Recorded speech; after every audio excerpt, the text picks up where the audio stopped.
Merci Madame la maire. Madame la maire, Monsieur Grégoire, si les agences de notation ne sont pas trop sévères sur la gestion budgétaire conduite par l'exécutif municipal, il y a une bonne raison. C'est que plus ça va, plus la loi, l'État, le statut nouveau de la ville de Paris, la baisse des dotations, la réforme de la taxe d'habitation, la hausse de la péréquation sont autant de contraintes extérieures, exogènes, qui encadrent votre gestion et vous imposent, avec la rigueur de la loi, la sobriété. Car, je vous rassure, votre tendance naturelle, nous allons le vérifier sur le budget d'investissement, elle reste dépensière, dispendieuse et largement contestable sur ses priorités. Mais la présentation d'aujourd'hui, elle se drape dans des vertus de sobriété, de stabilité, de modération, qui sont toutes relatives compte tenu qu'elles sont fort heureusement imposées par les décisions budgétaires du gouvernement et par la loi de contractualisation. C'est un peu comme si vous nous faisiez croire et vous faisiez semblant de conduire une voiture autonome. Vous nous faites croire que vous conduisez, mais vous êtes assis devant un volant qui tourne dans le vide et vos pieds ne touchent pas les pédales. Et s'il n'y avait pas la loi de programmation des finances publiques du 22 janvier 2018 qui vous impose par la contractualisation une norme de dépenses limitant leur progression à moins de 1,14%, s'il n'y avait pas aussi une obligation d'avoir une durée d'endettement inférieure à 12 ans, et donc pour ce faire un niveau important d'épargne brute, condition impérative de soutenabilité du financement du plan d'investissement de la mandature, le véhicule Ville de Paris, depuis longtemps, serait dans le mur. Alors, vous vous dites, mais puisque les contraintes budgétaires s'imposent à nous, feignons de les avoir choisis et attribuons-nous les satisfecit de bonne gestion. À d'autres, Monsieur Grégoire.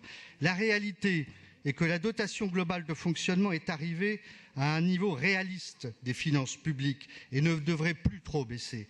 Vous vous plaignez que depuis 2010, vous avez perdu 1,2 milliard d'euros en DGF. Mais heureusement, car ils ne sont peut-être pas perdus pour tout le monde, en tout cas pas perdus pour les contribuables parisiens, car sinon vous les auriez forcément dépensés.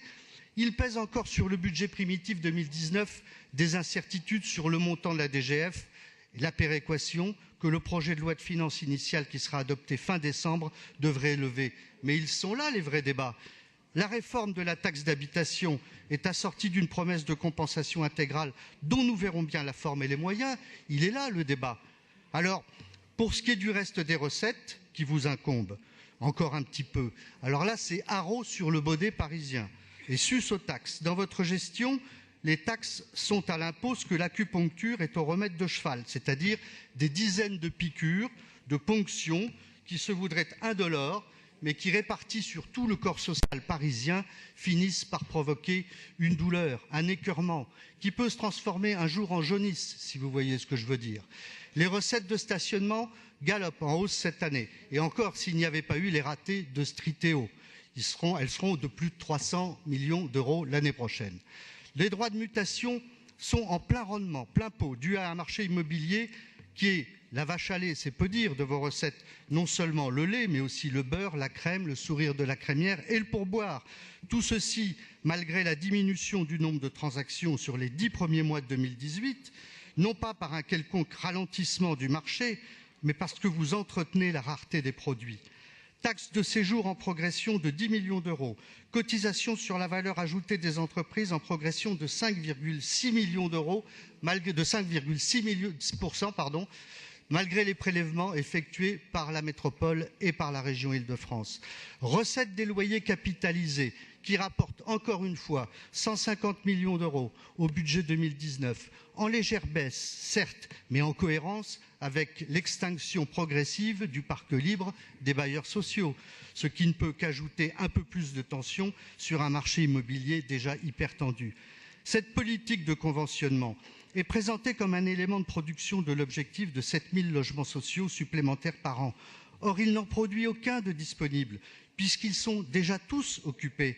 Ils n'ont donc pour seul but que d'engranger des recettes d'investissement rapatriées en fonctionnement pour combler vos besoins de financement dus à quelques pertes de recettes par ailleurs. Car le comble, c'est que par négligence, vous arrivez à perdre des recettes attendues. 30 millions de pertes sur la publicité pour 5 ans dues à l'annulation du contrat passé avec JCDecaux. annulation du contrat transitoire, suspension de la nouvelle procédure d'appel à concurrence. C'est en perte annuelle estimée pour 2019 à 34 millions d'euros. Il y a les pertes de redevances dues à la non-reconduction brutale du marché de Noël, 700 000 euros, ou celle de la Grande Roue, 1 million d'euros. Je n'aurai pas la cruauté d'ajouter les pertes immanquablement générées par le grand cafouillage de la transition Vélib et l'ardoise qui reste à régler sur la fin d'Autolib au groupe Bolloré.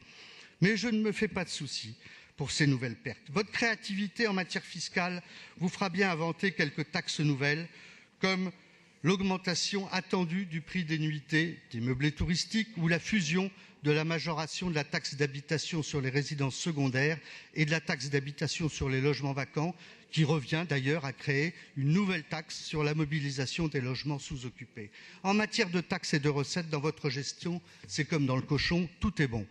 Alors, au bout du compte, la dette de la ville devrait atteindre 6,5 milliards fin 2019 et un peu plus de 7 milliards d'euros à la fin de votre mandature. Jolie facture pour ceux qui vont vous succéder. Notre durée de désendettement contractualisée entre l'État et notre collectivité est déjà au taquet, c'est-à-dire de 11 ans et demi sur les 12 années maximum autorisées.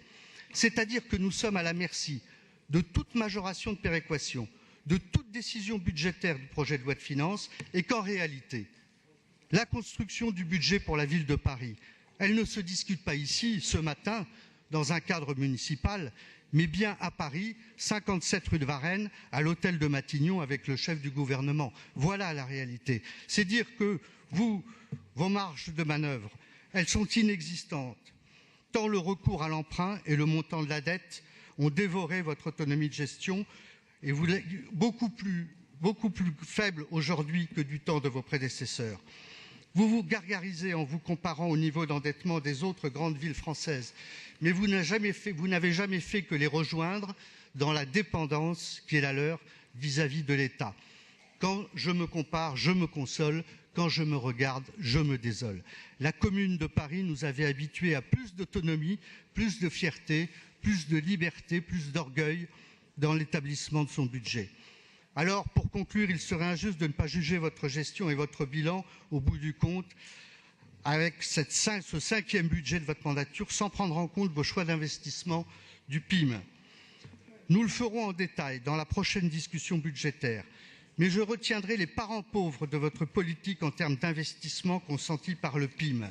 Vous consacrez à la propreté moins de 2% du PIM et moins de 1% à la prévention de la sécurité. Cherchez l'erreur. Je vous remercie.